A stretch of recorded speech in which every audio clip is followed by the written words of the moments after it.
Americans don't appear to agree on very much these days, but there is at least one thing on which the American people can agree. It's this thing that brings the American people together. Our citizens, no matter their politics, don't trust their leaders. The list of institutions that Americans have lost faith in is long. We know this. We also know that Congress is at the bottom. In fact, over 80% of Americans disapprove of the job we're doing in this building.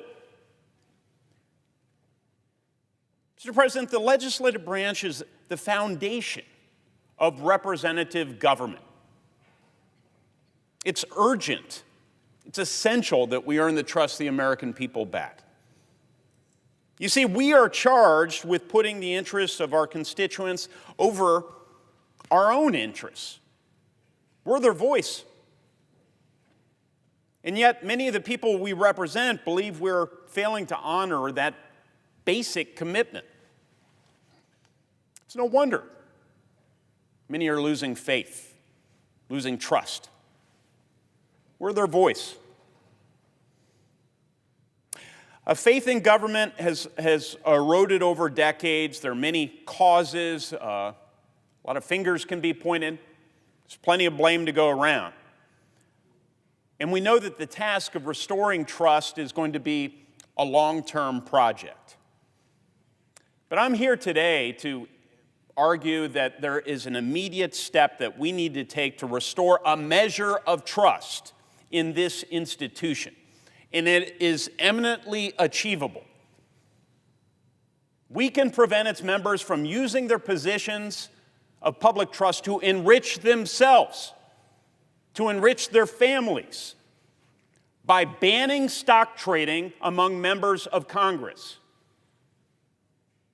You see, as lawmakers, Mr. President, we write and pass bills that significantly impact the market. We do it on a daily basis. We sit on committees of jurisdiction that oversee entire sectors of America's economy. We have access to briefings and updates on a regular basis that provide non-public market information.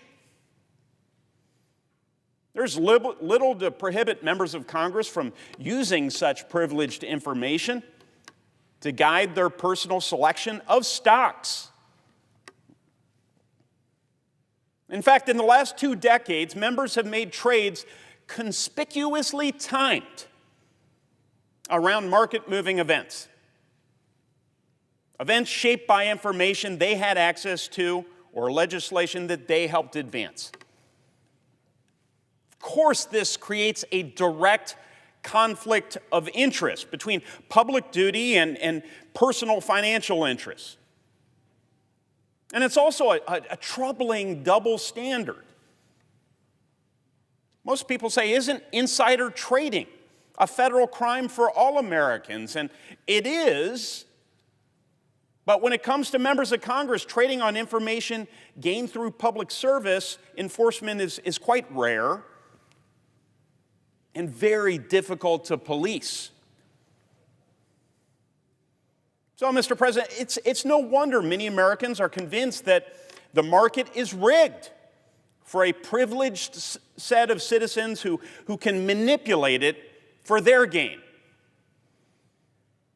Now, to be fair, in 2012, Congress made some headway in addressing this unfairness. They passed the Stock Act. This law mandates that lawmakers report stock trades over $1,000 within 30 days of the transaction. But the enforcement mechanism, an initial fine of a mere $200, is virtually toothless. So, Mr. President, the underlying problem remains, and it should not. Today, roughly 200 members of Congress own shares in publicly traded companies. Many of them, most of them, are good people. They're ethical people. They came here for all the right reasons, and many have not lost their way. And among those 200 members, many sit on committees that craft policy for and conduct oversight on the very industries in which they invest.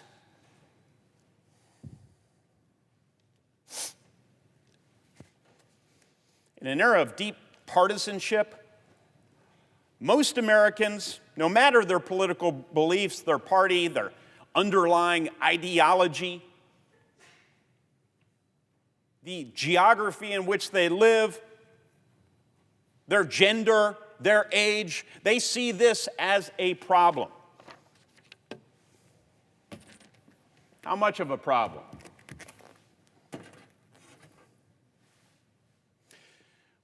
Well, according to a survey conducted by the University of Maryland School of Public Policy, Mr. President, 86% of our population supports a prohibition on congressional stock trading.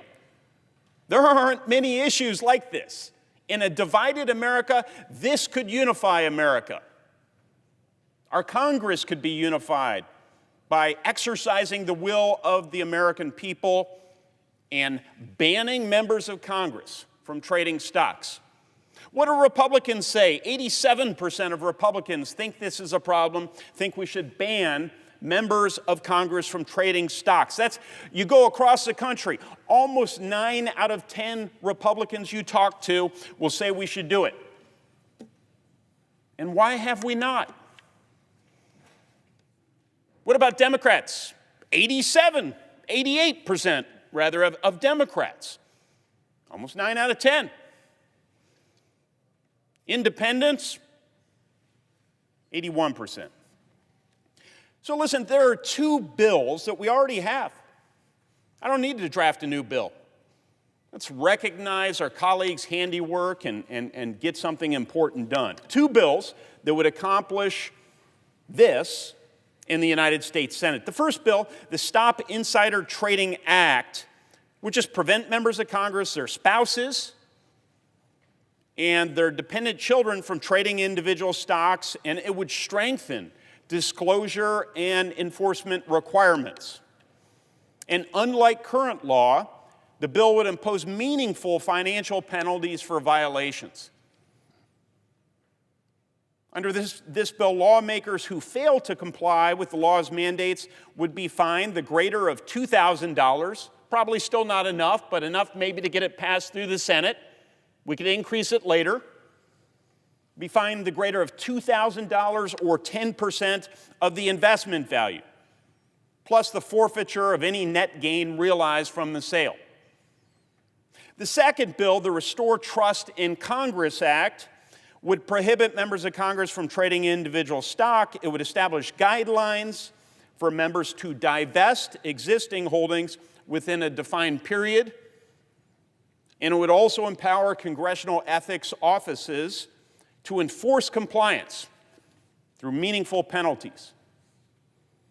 Now look, Mr. President, there is no easy or quick way to restore complete trust in Congress, faith in this essential institution of democratic government, but prohibiting members of Congress from leveraging their positions of public trust for personal enrichment will go a long way. I think most Americans would acknowledge there would be a meaningful step towards that goal. Passing these bills will ensure stock trading comes to an end in Congress and help restore trust in us, those who serve. I would even call it, as a personal matter, it would be a gesture of self-respect for politicians to embrace this reform. It's what the people we represent want. So I just ask my colleagues, let us be beyond reproach. Let us avoid all appearances of impropriety. Let us not disappoint the American people again. It is time to ban members of Congress from trading stock. Thank you, Mr. President. I yield the floor.